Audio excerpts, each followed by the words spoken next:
वंदे मातरम। मैं हूं विनोद कुमार शुक्ला। अड्डा पर आपका स्वागत है। लोकसभा में आज स्पीकर के इम्पीचमेंट को लेकर के चर्चा की जा रही है और ये स्पीकर पर चर्चा जो है वो कांग्रेस के नेतृत्व में लाया गया है। अब ये स्पीकर पर चर्चा से पहले तमिलनाडु हाई कोर्ट के जज के इम्पीचमेंट का मोशन लाया जा चुका है, ओम बिरला पर लाया जा चुका है और इसके बाद मुख्य चुनाव आयुक्त ज्ञानेश कुमार को इम्पीच करने की भी तैयारी हो रही है। अब ये जो पूरा का पूरा ये मामला है, इसको समझने की कोशिश करते हैं कि इस पूरे मामले में है क्या। देखिए, जो विपक्ष है वो बिखरा हुआ है।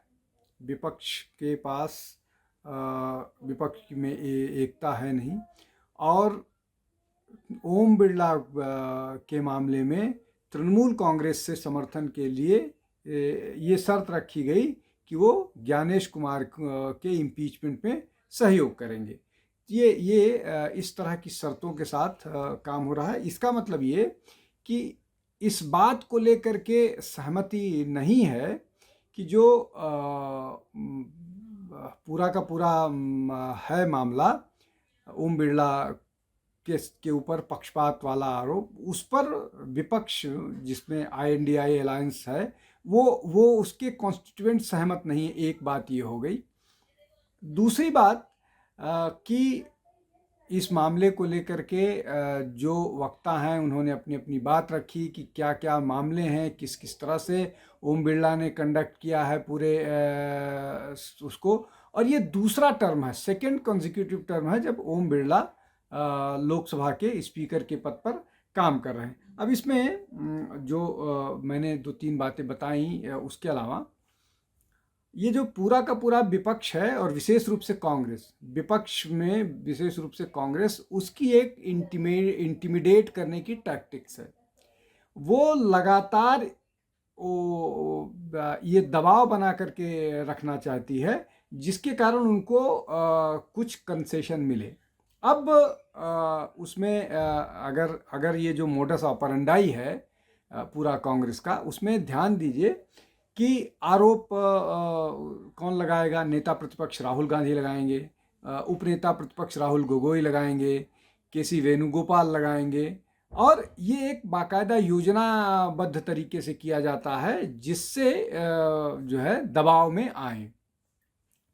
और दबाव में आने के लिए बहुत सारी और चीज़ें होती हैं, यहाँ तक कि झूठ बोला जाता है। उसका मैं एक उदाहरण देता हूँ। जब पार्लियामेंट का जब बजट सेशन का पहला सत्र था तो राहुल गांधी के बोलने न बोलने को लेकर के विवाद चल रहा था। उसके बाद सारे के सारे लोग ओम बिरला के जो उनका ऑफिस है, चैम्बर है, उसमें गए और इस बात पर सहमति बनी कि इन शर्तों पर बातचीत की इजाज़त राहुल गांधी को मिलेगी इन मसलों पर। संसद में आकर के राहुल गांधी ने झूठ बोलते हुए बोला कि ओम बिरला ने बोला था कि आपको बोलने दिया जाएगा और आप यहाँ आकर के वो बोलने नहीं दे रहे हैं, जिसको लेकर के किरण रिजिजू ने खड़े होकर के विरोध किया कि वहाँ पर इस तरह की कोई बात नहीं हुई थी, नेता प्रतिपक्ष असत्य बोल रहे हैं। क्योंकि झूठ शब्द जो है असंवैधानिक संसदीय भाषा के हिसाब से मान लिया गया है, इसलिए ये बोला गया कि असत्य बोल रहे हैं, सत्य नहीं बोल रहे। तो ये है पूरा का पूरा मामला।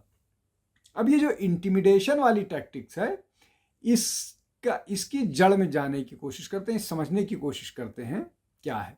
अब ये जो इंटिमिडेशन वाला है, ये 2 मामले में कामयाब हुआ था।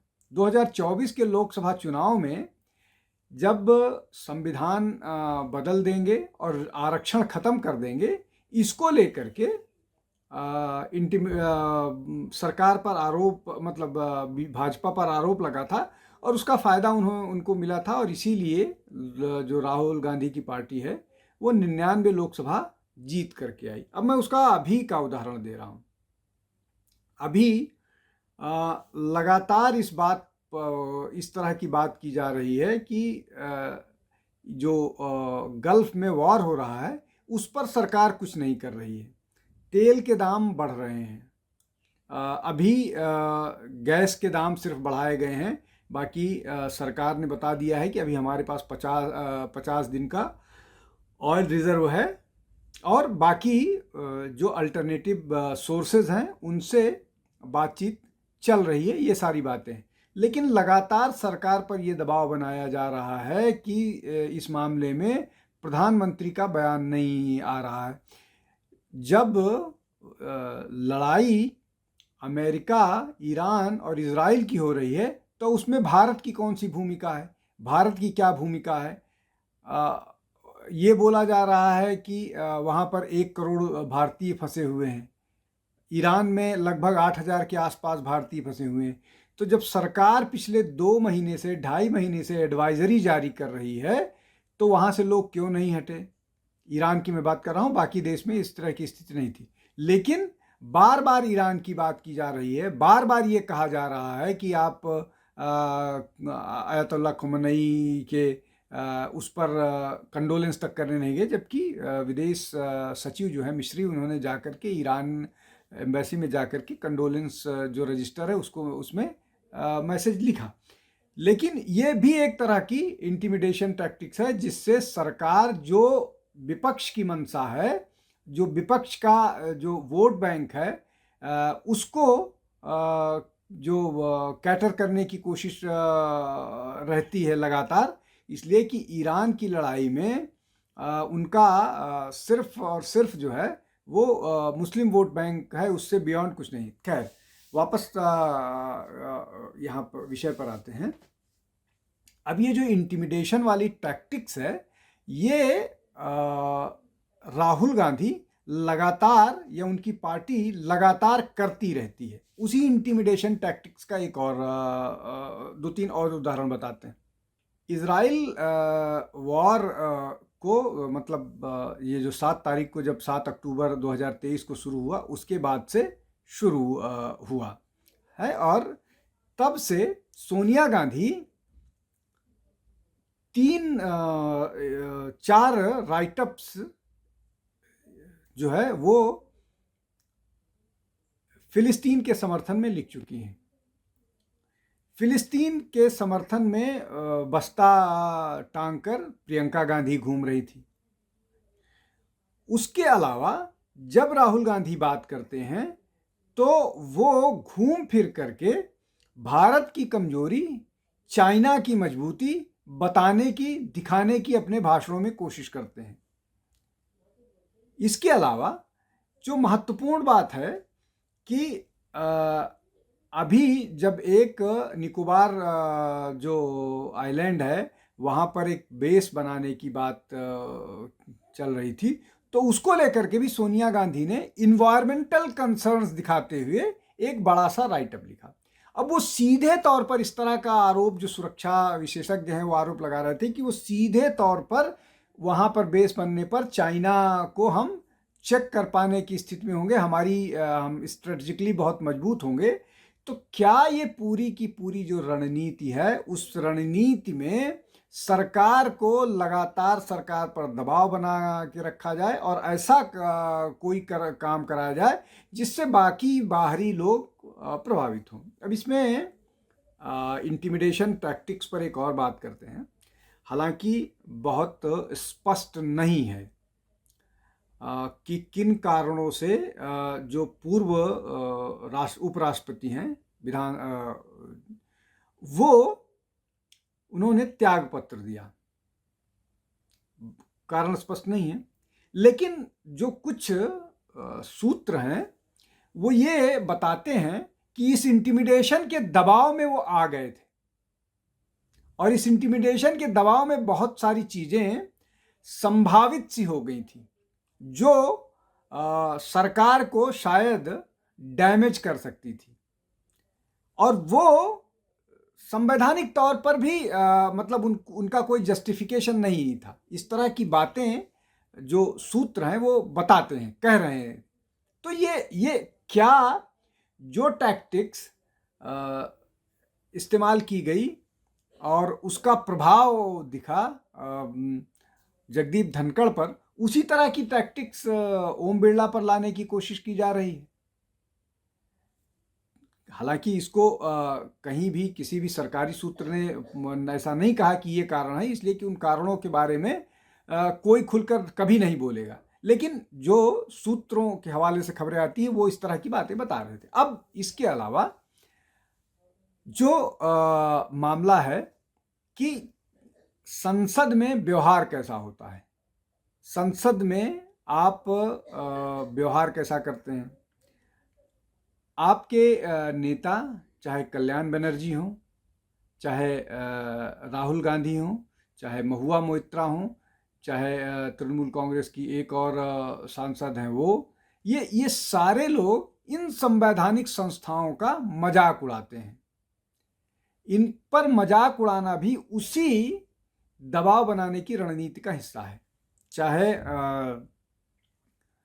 जगदीप धनखड़ की मिमिक्री करना हो संविधान के पार्लियामेंट के बाहर, और राहुल गांधी का वो वीडियो बनाना हो जो कल्याण बनर्जी मिमिक्री कर रहे थे, या कल्याण बनर्जी का मिमिक्री संसद के अंदर ओम बिरला की नकल उतारना, या जो महुआ मोइत्रा की बात हो, या पियाली घोष शायद है उनका, मुझे नाम ध्यान नहीं आ रहा है, पियाली घोष शायद, वो जिस तरह की बात करती हैं, ये सारे एक तरह से सोचने, एक तरह से उसी रणनीति के तहत काम करते हैं। लेकिन अपने व्यवहार पर किसी की नज़र नहीं होती, चाहे वो तृणमूल कांग्रेस के सांसद हों, चाहे वो राहुल गांधी हो जो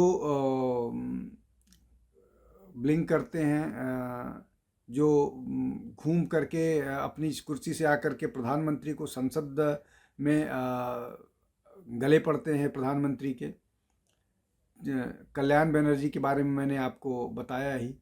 तो क्या ये उसी सब रणनीति का हिस्सा है जहां पर पूरी की पूरी व्यवस्था को नज़रअंदाज, मतलब पूरी की पूरी व्यवस्था को इस तरह से बना दिया जाए कि लगातार जो प्रिसाइडिंग लोग हैं, प्रिसाइडिंग ऑफिसर्स हैं, या जो वो जुडिशियसली काम नहीं कर पाएँ, वो निष्पक्ष होकर के काम न कर पाए, उनको उनके दिमाग में हमेशा ये रहे कि विपक्ष जो है वो क्या कर रहा है, विपक्ष हमको इस पर हमारी किस तरह, और इसको अंतर्राष्ट्रीय बनाया जाता है। इसको अंतर्राष्ट्रीय बनाने की बात यही, जब राहुल गांधी जाकर के बाहर कहेंगे कि डेमोक्रेसी भारत में खतरे में है और जो ग्लोबल पावर्स हैं, ग्लोबल डेमोक्रेटिक कंट्रीज़ हैं, उनको भारत में इंटरवीन करना चाहिए। और ये इस तरह की लगातार बातें करते रहते हैं। तो कुल मिलाकर के ये जो पूरी की पूरी स्ट्रैटेजी है, और ऐसा नहीं है कि ये यहीं रुक जाएगा, ये इसी तरह से कुछ ना कुछ करते रहेंगे। शायद अब इसमें इसका एक जो दूसरा पक्ष ये है कि इनकी इसी गिमिक्स और इसी तरह की स्ट्रैटेजी और इसी तरह की बयानबाजी, इसी तरह की भाषा के कारण ये लगातार रिजेक्ट होते रहे हैं, जनता रिजेक्ट इनको करती रही। फिर भी किसी कॉन्स्ट्रक्टिव अपोजिशन या कॉन्स्ट्रक्टिव जो बातें हैं उनको करने की बजाय इसी तरह की बातें लगातार करते रहते हैं। और ये तय है कि ये मामला गिरेगा, इस मामले में उन विपक्ष को हारना ही है। लेकिन फिर भी ये इसका परसेप्शन जो बाहर जाएगा, इसको आगे फैलाया जाएगा, ये सारी की सारी कोशिश होगी।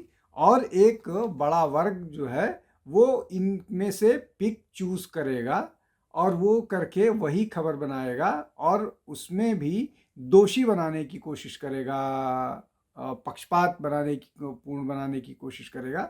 और यही जो है वो विपक्ष की मंशा है कि इसको किसी तरह से इंस्टीट्यूशंस की क्रेडिबिलिटी को ख़त्म करो, जो बॉटम लाइन है। आज के लिए बस इतना ही। आप हमारे साथ जुड़ते रहिए। बहुत बहुत धन्यवाद। नमस्कार।